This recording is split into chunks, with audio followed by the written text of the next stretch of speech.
every morning in Africa, a lion wakes up and knows it must run faster than the slowest gazelle or it will starve. It doesn't matter whether you're a lion or a gazelle. When the sun comes up, you'd better be running. Because stagnation is losing. Because wishing is a sealed fate. Because immobility is regret.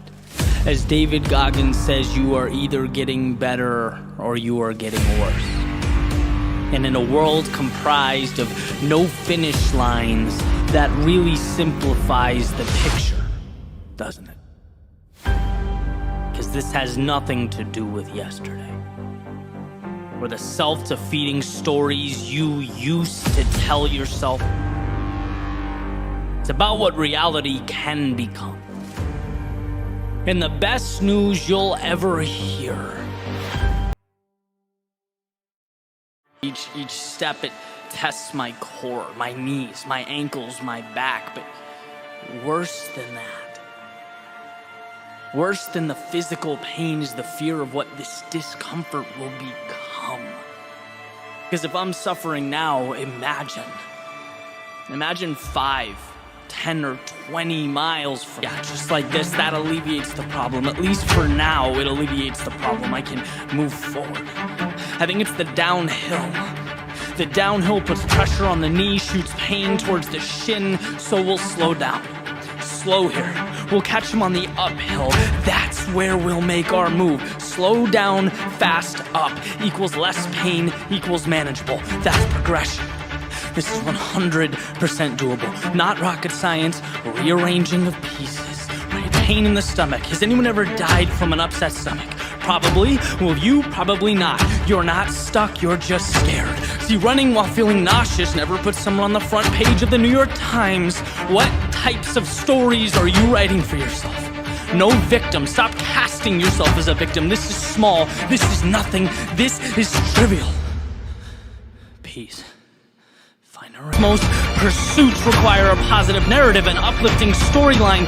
This seems different. This requires nothing, not a thing I have right now. And, well, it looks like we can always handle right now, can't we? The wind isn't resistance, it's cooling me off. And the sun is not a barrier, it's lighting a path. The discomfort is not an enemy, it's a passenger. And we're all going one way forward. Do not think about the road ahead. Count seconds, count steps, count breaths, preoccupy the mind, because the reality is at some point I will get where I'm going. That is fact. And the only way to lose is to manufacture future monsters and bow down to them before I arrive. I can always defeat the now. My feet write the story, they hold the pen, and once I arrive, only then will I enjoy the ending. See, that wasn't so bad, was it?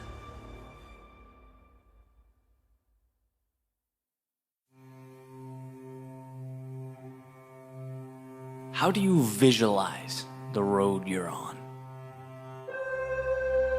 With its twists and turns, smooth terrain, rough terrain, straightaways, hills, what does it all mean? Do you find it odd that it gets more challenging as you get closer to your destination? Right? The further along you get, the more tension life puts between you and the finish line.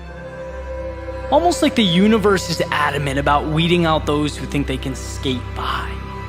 What is the difference between saying you want it and really wanting it? Perhaps it's a willingness to fight through a storm just for the opportunity to find calm and serenity in its center.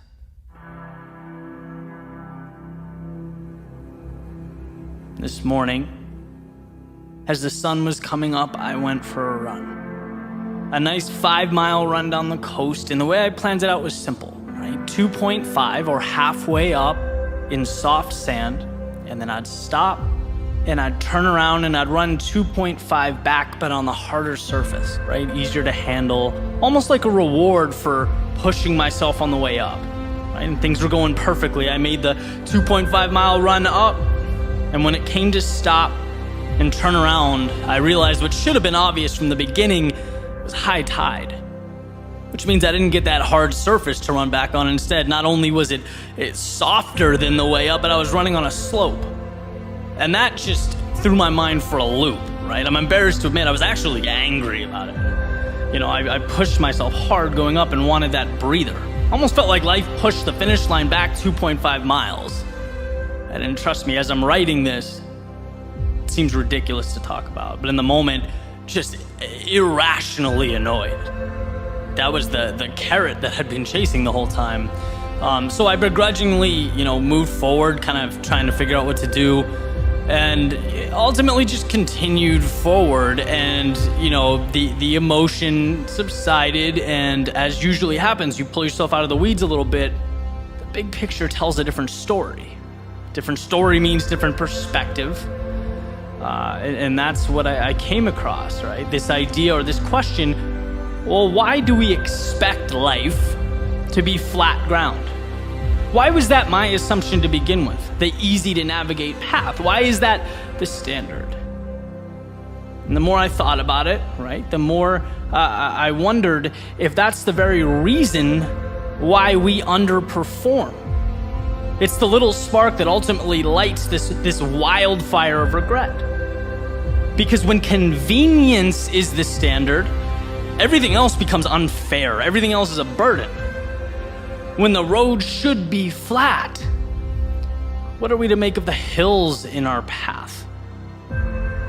Thinking life should be easy, it provides oxygen to a victim mentality. And sometimes it takes these little experiences for me to refocus on these subtle realities.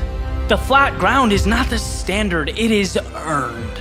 It's a gift. It should be cherished and appreciated because guess what? Life wasn't easy. It isn't easy, and it never will be.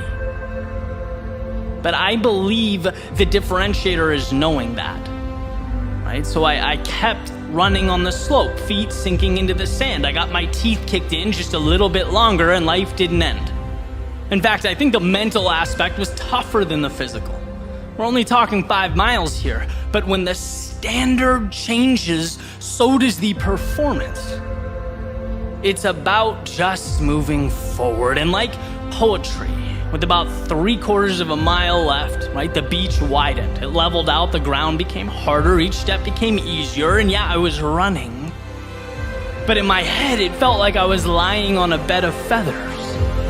Because when you prepare to face life's demons, when you're ready for battle, when you anticipate you'll have to give everything, any adversary that falls short of that feels like wind behind your back. We can endure anything. The question is whether or not we put ourselves in position to. Mistakes, they don't define us. Heartbreak, it doesn't kill us. And criticism, it doesn't shape us. But I'll tell you what, the fear that they do stops a lot of people from becoming who they're capable of becoming. Panicking at the slightest sign of discomfort, moving away from anything but the convenient, when in reality, inconveniences are the path. As Ryan Holiday famously put it, the obstacle is the way. See, satisfaction, it doesn't even exist without a will to overcome.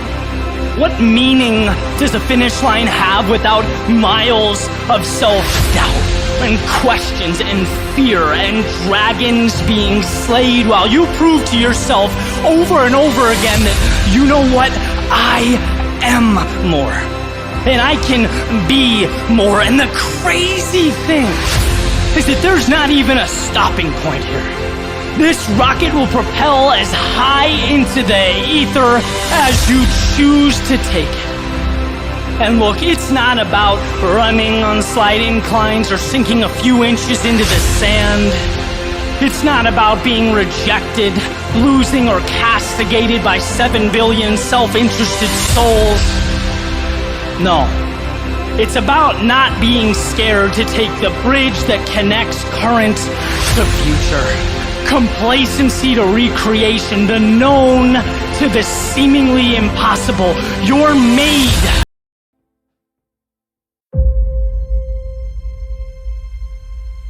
Reality is the existence of two entities. Those who create change and those who merely react to it. And so I've wondered what separates the one from the many. What differentiates a fleeting moment from a chapter in a history book? See, I think we all come to a point where we look up and we see no top to the wall we seek to climb. We look down and see the water rising at our feet with every breath. We look to our left and see those who are where we want to be tomorrow. And we look to our right and see the trail of decisions we love to take back from yesterday. This is where most create their limiting narrative, where most succumb to the world around them, but most is not all. And every soul eventually comes to find that it was shaped not by sunny days or easy roads, but by walking to the edge of the only world it's ever known and daring to risk the normalcy to which it's accustomed. Because our appearance in the light is the manifestation of what we do in the shadows when we're alone, fighting the little battles. Greatness isn't just a different level of results. It's a whole new set of rules. And the monumental task in front of you is the culmination of a battle that's already been fought thousands and thousands of times. It's been won or lost over and over again. Every time you decide to stand apart instead of follow the crowd, decide to flourish instead of just survive, decide to lead instead of follow, build instead of conform, when you endure, it's because you've decided that you are different, not in that moment, but every single day leading up to that point. This is not a reinvention, it's living out who you already chose to be. So the wall is high, you will climb because it's what you do. So the water rises, you will swim because it's who you are. So the people to your left have succeeded, there is always room at the top, and you will claim yours. So you failed in the past, good, because falling then means you endure now, and so you will. There's a quote attributed to Heraclitus on the realities of soldiers in battle. He says, look, out of every 100 men, 10 shouldn't even be there. 80 are just targets. 9 are the real fighters, and we are lucky to have them, for they make the battle. But the one is a warrior. And he will bring the others back.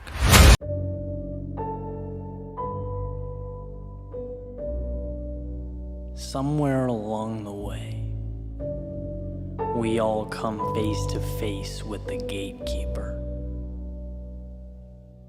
Watcher of the road ahead, protector of the path before us, he is your defining moment.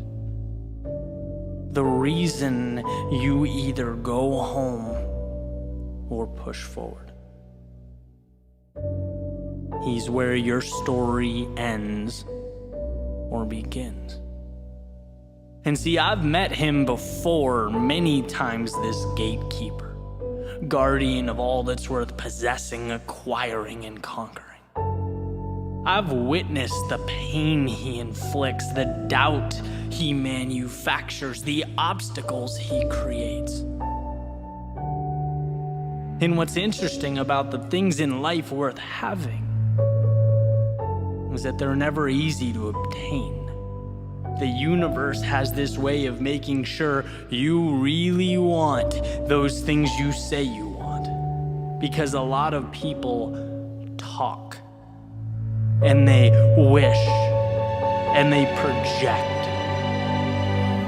But what they fail to see is that it's not until the wheels hit the road that the truth materializes. There is a cost for everything. You don't get day without night, or courage without fear, or bliss without pain. The road to every kingdom travels through hostile territory, and the harder you pull that arrow back, the more power it contains as it leaps forward.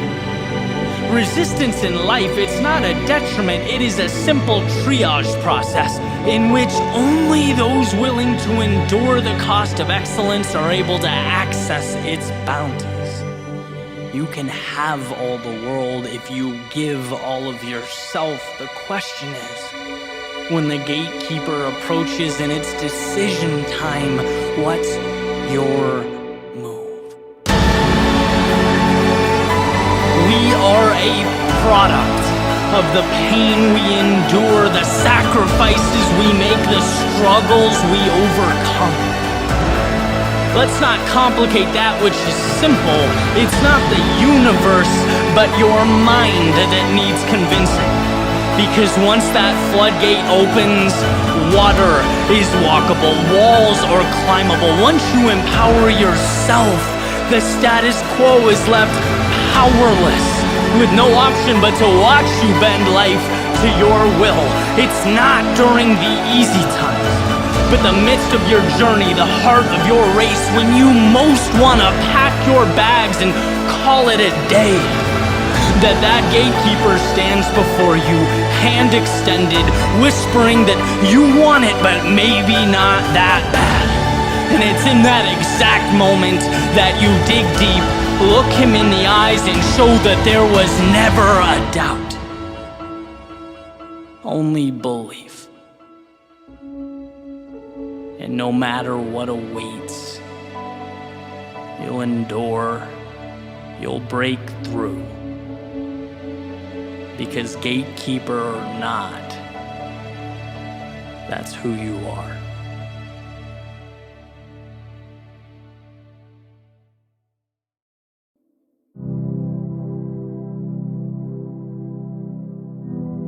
I was running over the weekend, middle of the day, right under that smoldering South Florida sun.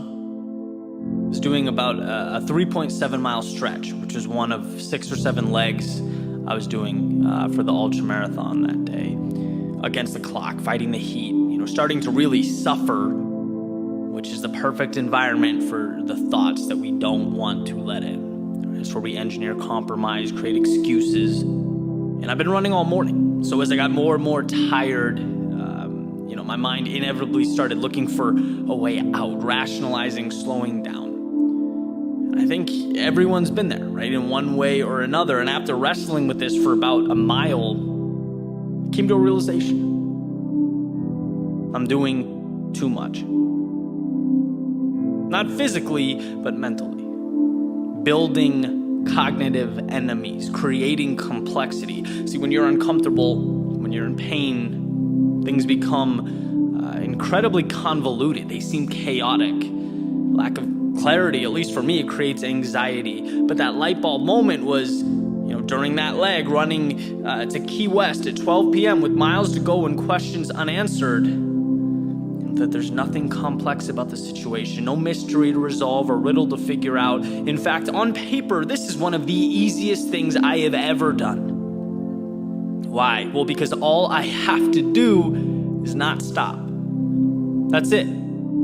Do nothing. Keep this pace, one foot in front of the other. That's my only task. No rabbits out of hats. I don't need to create the unthinkable. No, there in that moment, all I had to do was not stop. And that meant really that the heat didn't matter, that the distance didn't matter, that the world didn't matter. Those are details far too complex for me right now. In that moment, they're way above my pay grade.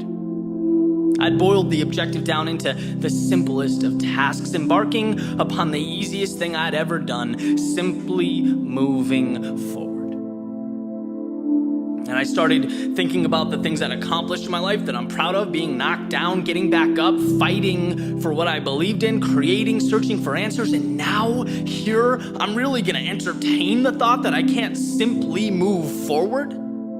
I'm gonna be upset that this pace doesn't feel like lying in a bed of feathers? No, I like simple. I love simple. Simple equals clarity, equals progress, equals happiness. Who cares what's around the corner? Because knowing that won't mitigate the next 10 steps I have to take.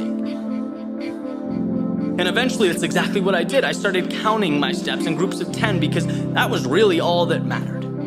And like all things, before you know it, you look up and the storm has passed. And I got to the end where my teammates waited with water and cold towels, and I got there without abandoning my one mission. Not by an act of heroism, but by thousands of little acts that will remain unseen forever, that will disappear into the universe. I simply carried on a mission that I hold dear. My favorite quote, an old coach of mine used to always remind us, sometimes success is simply hanging on when others are letting go. That's it. That's all. That's everything. Because we're so inclined to overlook that simple truth because we think big results require monumental action. And when you're exhausted, when the miles ahead feel like a huge task, we dig deep for huge solutions.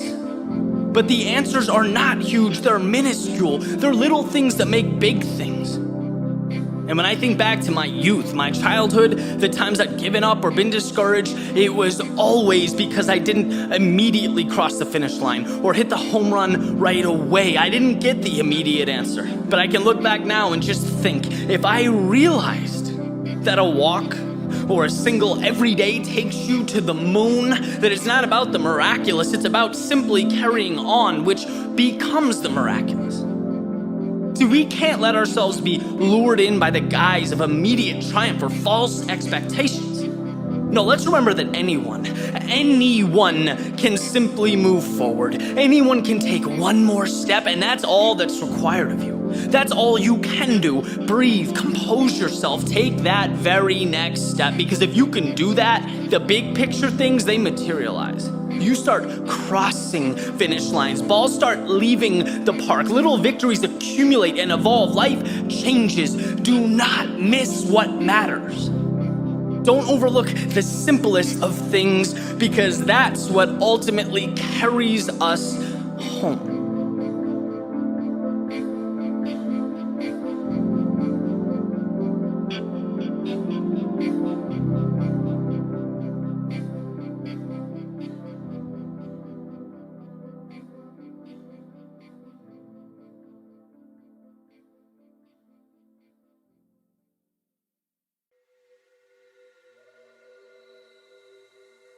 Every single dream, vision, or idea in your life starts with a simple understanding that it's obtainable, that you can make it real. That's the beginning of everything.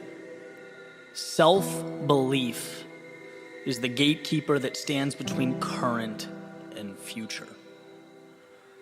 See, if you think of reality as these city walls you're living in, it's not crazy to think that there are going to be people that only know that existence within the walls, right? That's what they see. That's what most believe. It's how they live. It is only self-belief, a confidence in something greater outside those walls, that opens the gate, that expands your reality. And if you don't believe anything good exists on the other side, why begin? If you don't think you're capable of getting there, why start? And this formula is simple, right? Let's not overthink it. We only move towards outcomes that we believe to be possible. And that's more important than ability, skill set, strength. I mean, you name it. Believing in yourself trumps all that. Because the person with an inferior skill set, maybe an average natural talent, but they believe in something and they move towards it. They give everything for this idea. They know it to be true. They'll always beat the talented person that's unsure, that procrastinates, that has one foot in and one foot out. And if you don't believe in yourself, you're building a city on sand, because I'll tell you what, great things, they're great for a reason. They're in rare supply. They're limited, which means not everyone can have them. which means those who do have them have to fight for them, have to deal with being uncomfortable, have to give more, sacrifice more, pay a steeper price than the masses. And if you don't look in the mirror, stare yourself in the face and know you are one of those select few, what's going to happen when life kicks back at you? You'll fold. You'll resort back to what you know. You'll flee the battle for safety, security, and comfort. But when you know your movie ends at the top of the mountain, when you know at the end of the day you're going to cross a finish line or hold a trophy, your brain internalizes conflict differently, very differently. For someone with self-belief, obstacles don't make you wonder if you should keep going, because you already know you have to keep going. I mean, come on, you haven't arrived yet. There's still a road to travel. No, in this situation, obstacles simply prompt you to ask how. How can I get through this? And that's the small discrepancy that changes everything. Because at some point, you'll look to your right and you'll look to your left and you'll find very few people get to the how question. They all stopped at if.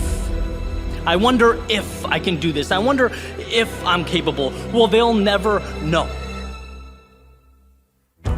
They'll never see that sunset beyond those metaphorical city walls because they never truly believed in themselves. They never opened that gate. Look, I went through 16 years of education without a teacher or professor telling me, Eddie, 99% of life is just believing in yourself to figure challenges out as they come, to figure life out as it comes. That's it.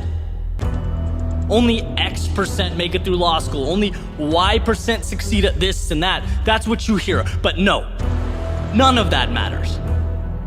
It's simple, it's simple, it's simple. Most of the world quits when things get challenging. If you don't, if you have the courage to believe and trust in yourself, you'll succeed.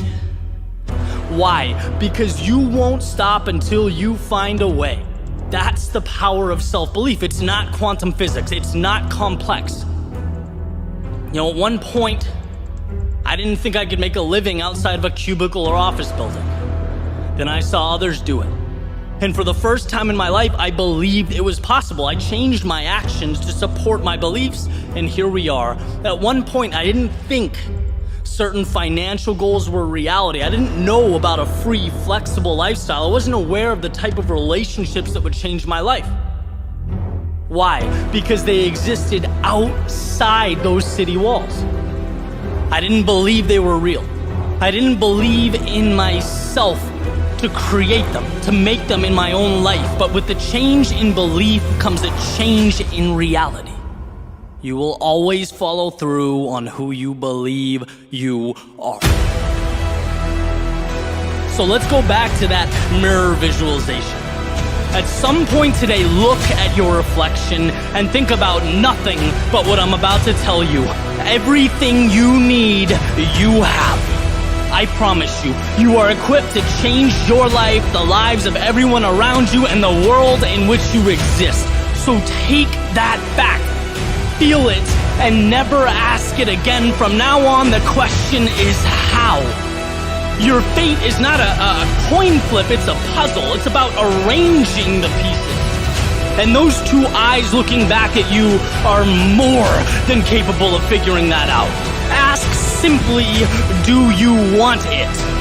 And if yes, open that front door, take that first step, and inject yourself into a journey that will be unlike anything you've ever experienced before. A journey where you have the answers, the aptitude, and now the self-belief. And when you find yourself in the lowest of lows or the darkest of nights, find solace in that fact that will be more.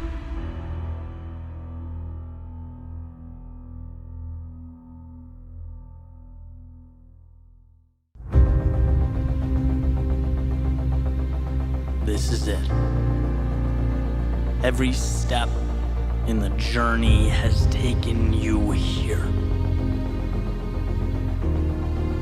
Triumph, the defeat, the ups and the downs.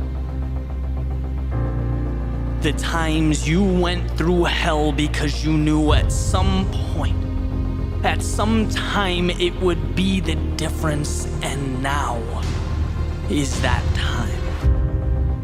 Someday is knocking at the door. And people, they'll talk numbers. They'll speak in absolutes. They may even question your right to be here. Good. Here is when most falter. When the fearful run and the timid hide, but not you. In fact, it's from these very ashes of improbability you will raise your flag. From their doubt, you will build your empire.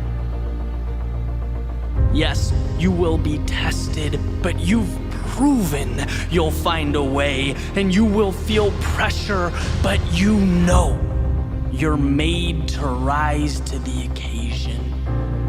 See, that feeling in your chest, that life coursing through your veins, it's your body coming to terms with what your brain already knows. You were put on this planet for right now. You sacrificed for now, fought for now. You bled for right now. This is no coin flip or testing of fate. It's a coming out party. One where the answer need not be constructed. See, you've already built it, brick by brick, day by day, night by night. It's not a time to rebuild, it's a time to be who you know you are. And if you can do that, if you can find the courage to do that, it will be more than enough. The most feared warrior knows that victory is not dependent on those looking at him across the battlefield. Their swords can't pierce what you've built. Their shields can't deflect the inevitable. This is your day. It's your time. The will that lives within you, it's the preparation, the self-belief in the heart. It's why you will rise. It's why normal does not apply to you. Because normal was the stepping stone along the way. Normal was the discipline to show up. It was the commitment to trust in the process. Normal was every second you wanted to take that easy road and didn't. And from those moments, from the normalcy of the day-to-day, from the very heart of the unspectacular, the extraordinary is born. From this process, you have emerged, chiseled from stone and prepared for anything this world will put in front of you. You'll find a way. Look, I'm not asking you to become something new. I'm reminding you who you know you already are.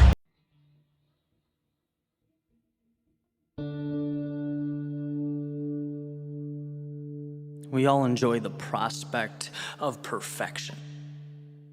And everyone has an ideal outcome. We all make plans. But very rarely do they unfold as they were drawn up. Why? Well, because life is predictably unpredictable. It's mysterious. Yet for some reason, we march on toward the acquisition of a flawless existence. Scared of anything but an undamaged, untarnished, immaculate reflection staring back at us in the mirror.